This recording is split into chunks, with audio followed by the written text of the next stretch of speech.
Welcome to another episode of Angling Wisdom. I'm your host, Patrick Edwards, and today we're going to talk about going into the backcountry after Goldens, Brookies, Grayling, and other trout species. So join us. Welcome to the Angling Wisdom Podcast, the freshwater fishing podcast for multi-species anglers. I've known Patrick for quite a few years, and there are a lot of people out there. It's an ego-driven industry that's all about them. To find somebody that really wants to go find anglers for all different species, to bring them in, to give everybody a voice. This is the difference between what Patrick's doing and a lot of other shows. Is there's only a special few out there. I have a very special guest all the way from Wapiti, Wyoming. Yes, sir. Mr. Jim Zumbo. It's nice to actually spend 2.5 days fishing. With a master angler like you, are you kidding me? This is a real treat. Get ready for the culmination of angling wisdom and fun. I'm your host, Patrick Edwards, and this is the Angling Wisdom Podcast.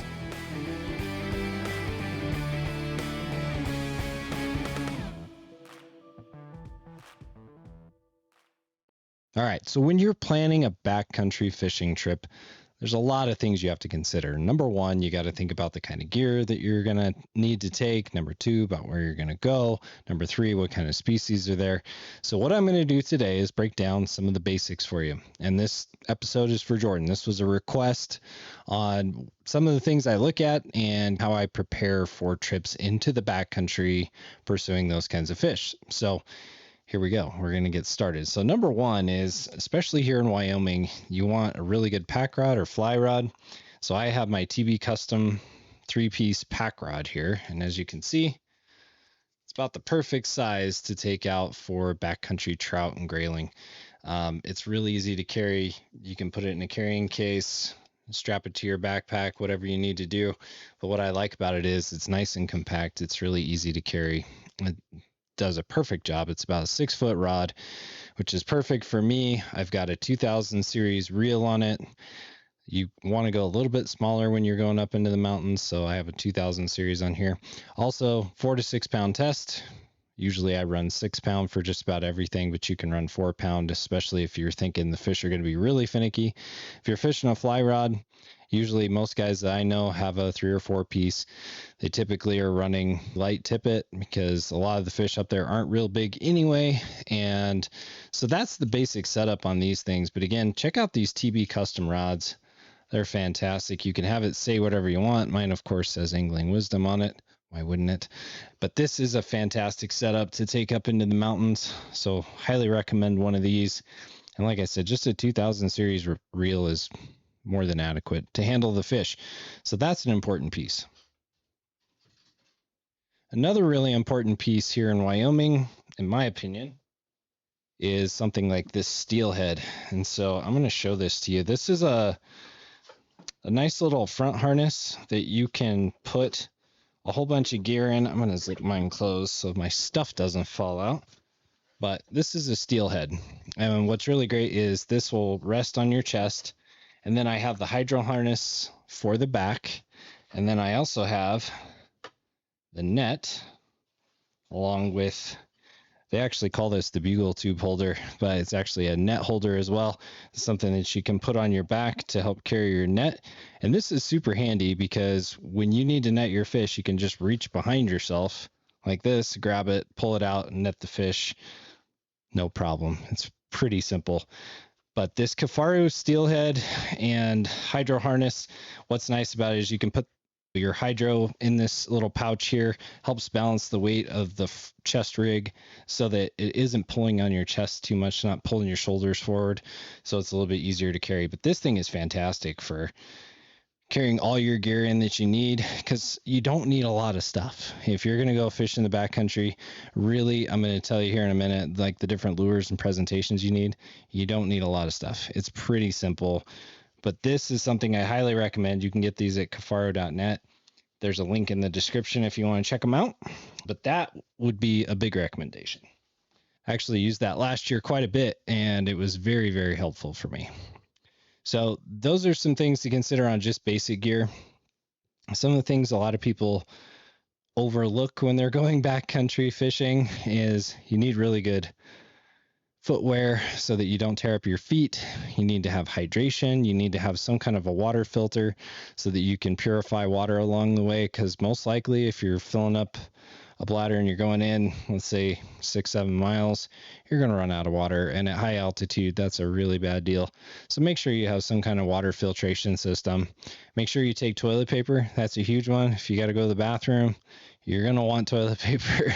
Make sure to bring like a little small spade or something so you can dig a hole if you need to do that. Another thing too, and this is often overlooked, but here in Wyoming it's a big deal. Make sure you have bear spray. This counter assault bear spray is the one I like.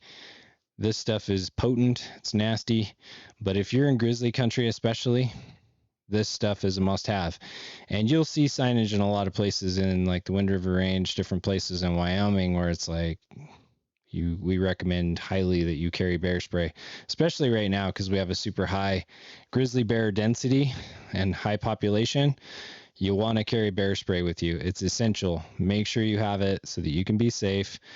And then along that note, try to go in with somebody else. Don't go in by yourself. If you're going in by yourself, you're just asking for more problems. Bears typically don't like to mess with groups of 3 or more. So just know that it's better to be safe than sorry. I'll just say that. Fellow anglers, it's time to up your game with PK Lures, crafted to help you catch the fish of your dreams. Whether it's the classic PK spoon, the Flutter fish, or the reliable PK Ridgeline crankbait, PK Lures has the perfect lure for any fishing scenario. No matter if you're fishing on the ice or in open water, PK Lures has a wide range of lure options to help you catch walleye, trout, panfish, and more. These aren't just lures, they're proven performers. Designed by master angler Pat O'Grady and tested by some of the best anglers in the world, they are trusted for results. From the hard water to open lakes and rivers, PK Lures delivers. Find your perfect lure today at pklure.com and use the code WISDOM for 20% off of your order. Also, dress in layers. There's a good chance when you're going into the mountains, into the backcountry, that you may start out with sunny, beautiful weather, and then a thunderstorm will come up and it'll soak you, and you'll be really wet and cold and wish that you had brought rain gear, a poncho or something, and then of course other layers. So make sure that you have layers. Make sure that you can stay dry. Outdoor clothing has come a long way over the years, so get something that sheds some rain, that breathes pretty good. I always bring a puffy in the bottom of my packs just so that I can stay warm in case something like that does happen. But make sure you're prepared for weather, because even in the middle of summer, I've been up in the mountains on July 4th in the middle of summer, and we've had snow. So you just never know what's going to happen. Come prepared for that. Another thing that you should have is a first aid kit. Always make sure you have a first aid kit on hand so that if something does go wrong, you have a way to kind of patch yourself up. Another thing too is a communication device of some sort. It's recommended. Obviously, you don't have to do that if you don't want to.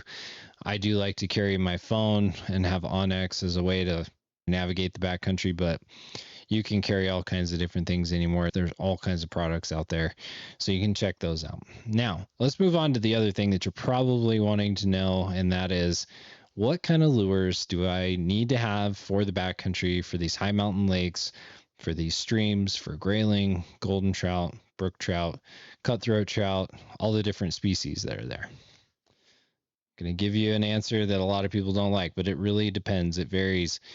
Depends on where you're going. It depends on what the water's like. It depends on what the fish are feeding on. But you can do like me and just have a whole bunch of different fly options. There's a lot on here. I mean, there's elk hair caddis, there's hoppers, there's nymphs of various kinds and assortments. So have a whole lot of different things on here. Basically what I would say are like a woolly bugger, an elk hair caddis, prince nymphs, maybe some copper johns. That'll take you a long ways, and that'll help you catch a lot of fish. It's good to have a few different sizes too. Sometimes they like them a little smaller, sometimes a little bit bigger. So just make sure that you have a good variety of flies if you're going to use flies. Now, when we're talking about spin fishing, so like with the setup that I have, you can fish flies.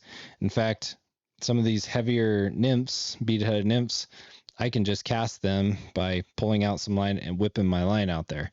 It's all in the wrist, I'm telling you. But you can fish that way, especially along little creeks and whatnot. On some of the lakes, you can put some of those adjustable clear bubbles on your line to give it a little bit of weight, and you can cast them a mile, cast them really far to cast these flies out. So even if you have a spinning reel, you can fish flies pretty darn effectively. You just have to be pretty stealthy up in the mountains, make sure the fish can't see you. A lot of times they'll get spooked and then they won't bite. So if you're approaching the edge of a lake or a stream or a river, make sure to keep your profile low. Try not to cast shadows over the water. That is an immediate like fire alarm for the fish. They will go try to find cover. They will hide.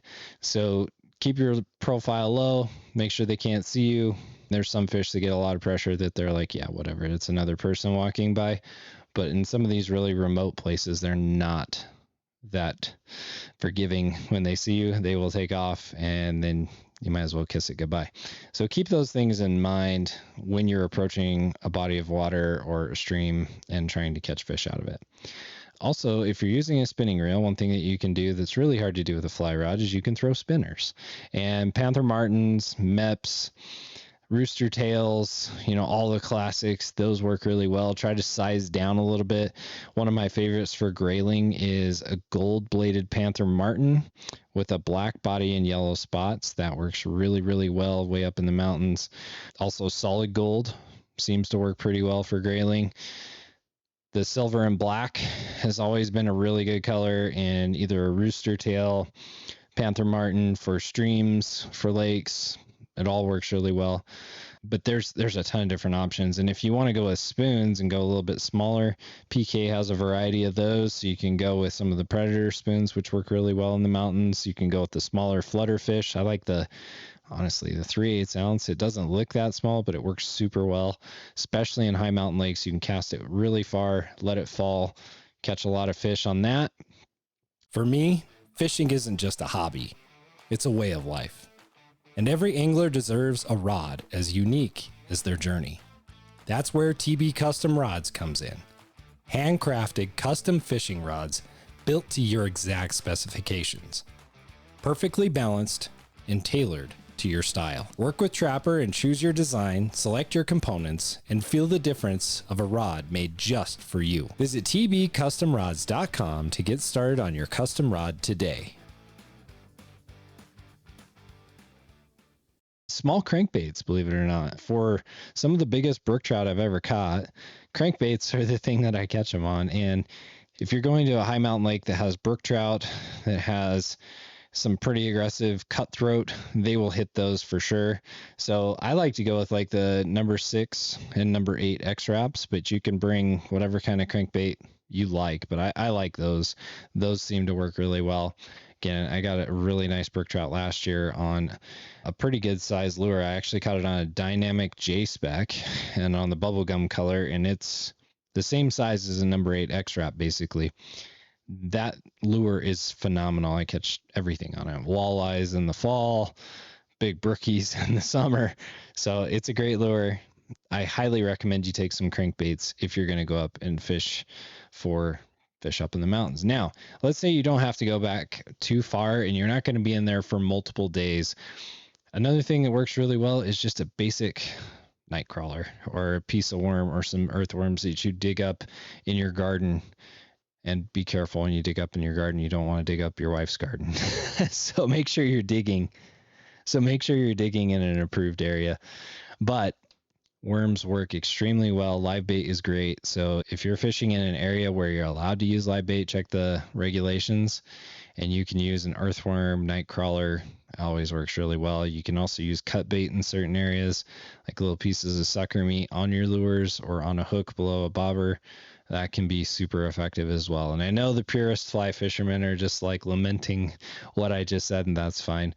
But those are effective ways of catching fish, and you can catch all kinds of different species that way. And so it can be really fun. And if you have kids do really well, especially on a creek. If you dunk that worm into the water as you go, you can catch a lot of fish. So those are some of the basics of the things that I would carry. Obviously, you want to have in there a way to cut your line. So you need a knife. You want to have some kind of way to remove hooks. You want to have basic navigation so that if you get lost, you kind of know how to find your way back. And here's another thing. Before you ever go into the backcountry, one of the biggest rules is let somebody know where you're going, because if something happens to you, they need to know where to start looking. And I know a lot of people are just going to blow me off and say, well, that's not that big of a deal.